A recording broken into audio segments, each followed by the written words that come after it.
At some point in time, we got to stop talking about we're trying to go to game. Was Magic Johnson playing in the NBA when he made the Olympic team? Yeah. Chelsea Gray has not played all year. She hasn't played in a WNBA game yet. You do realize that, right? So you taking?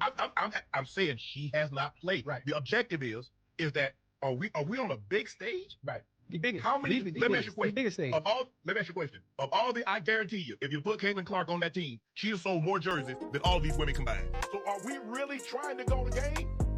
Is that what we're really trying to do? Fuck, you can't get on me. I might jump on the stage with a stick on me. Every cornerback women got a pick on them. Every Glock in it big got a dick on it. How you watching my live won't click on it. I'm a butt on a rolling, no tick on it. They ain't tell you about a run, got a kick on me. I done pray that my dog don't switch on.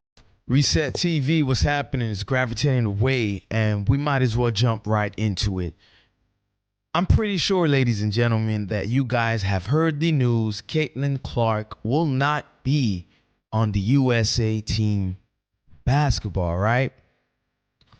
And as funny as that sounds, because it's hilarious to me, a league that has been crying about attention and views and salary and all this stuff leaves Caitlin off the team. And get this, guys, get this. It's not only reportedly, right? It's not even allegedly. One of the main reasons, if not laughable reasons, that has been leaked out on why Caitlin was left off the team was because the committee felt her big fan base would cause an issue if she got limited time. Now, going right into this, I gotta play a couple clips from a few personalities from the likes of a Colin Cowherd, Shannon Sharp, and Stephen A. Smith, who let their feelings be known about, you know, the audacity of leaving a Caitlin Clark, somebody so marketable, off of Team USA. And once we're done with that, I'll be back with my commentary. Christian Laettner wasn't one of the top 100 players in the NBA, and he made an Olympic team. Jaylen Brown, for the record, is not on this Olympic team. He's one of the top 15 players. He's going to win Finals MVP potentially. Diana Taurasi is not one of the 15 best players in the women's game. She's making the team. Olympic basketball team, men's and women's, has always been subjective and very political at the end of the roster. Isaiah Thomas didn't make it. Why? Michael Jordan didn't like it. To me, it feels like an opportunity wasted. I believe that the U.S. women's basketball team missed a golden opportunity to bring their most marketable player and have her on the biggest stage for the world to see.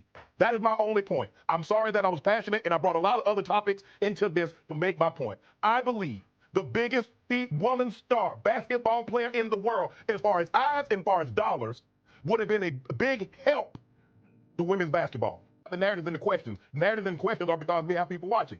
Tell me the time that we've led the show that we've had this many conversations, a 30-minute block, a 40-minute block last week, talking about the WNBA.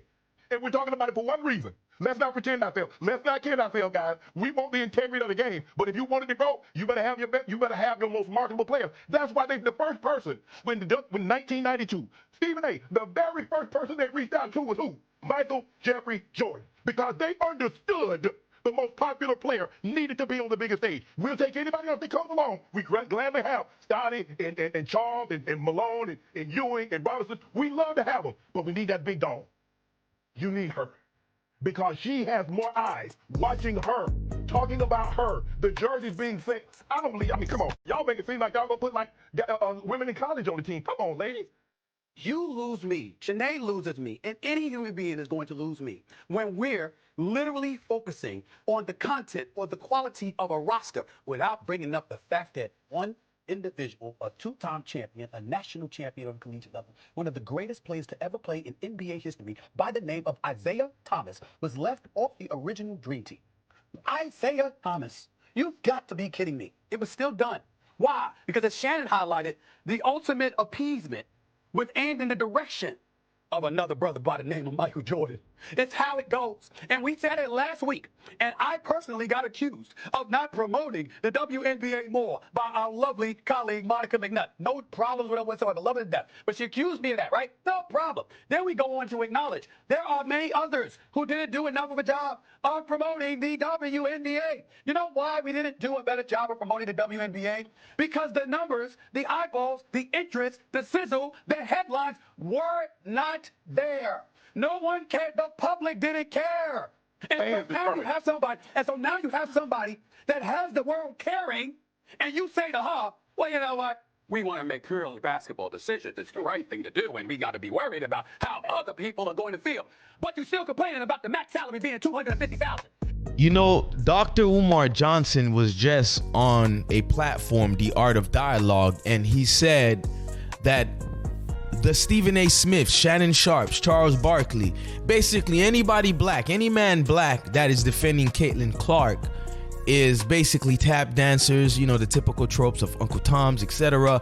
I say, Dr. Umar, worry about building your school that you have been working on for over 10 years and leave that alone, because I'm defending Caitlin Clark.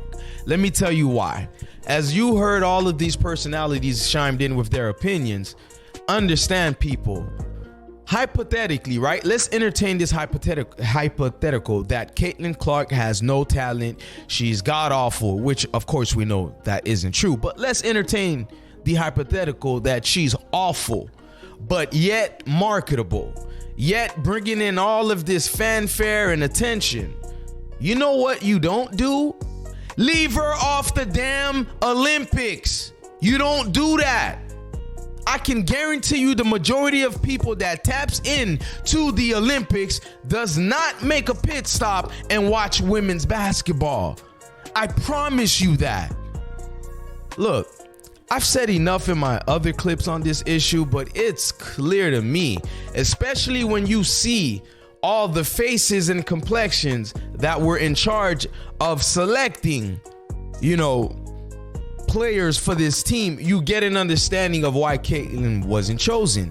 Now, keep in mind, the likes of Brittany Griner was chosen. Keep that in mind. Brittany, who has only played one regular season game this year, same Brittany Griner who has turned her back on America, spoke so evil about America, and now loves America after she spent nearly a year in the gulag in Siberia, right? Them Russians really humbled her ass quick, didn't they? But look, I digress. It's just laughable, but we're at the point now, right? Easily, Caitlin's fan base can say, you know what? We were tapped in this entire circus of a league, but you know what? We don't like what we've been seeing, so screw it. And then now what you're gonna do, WNBA players?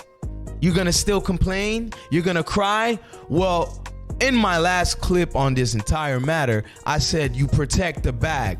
So this was never about the bag. You can't have it both ways. You can't complain about you want views, you want better marketing accessibility in the space compared to other leagues, right? And what they get in terms of TV deals, all that stuff. And then when you finally get it, you don't like the shape and form it came in Caitlin Clark, right? You can't have it both ways. And honestly, I'm rooting for that team to lose. I said it. I don't care. I'm rooting for that team to lose. This would have brought in so many viewers just to watch a Caitlin Clark be premiered on the team, even if she was coming off the bench. But hey, what the hell do I know?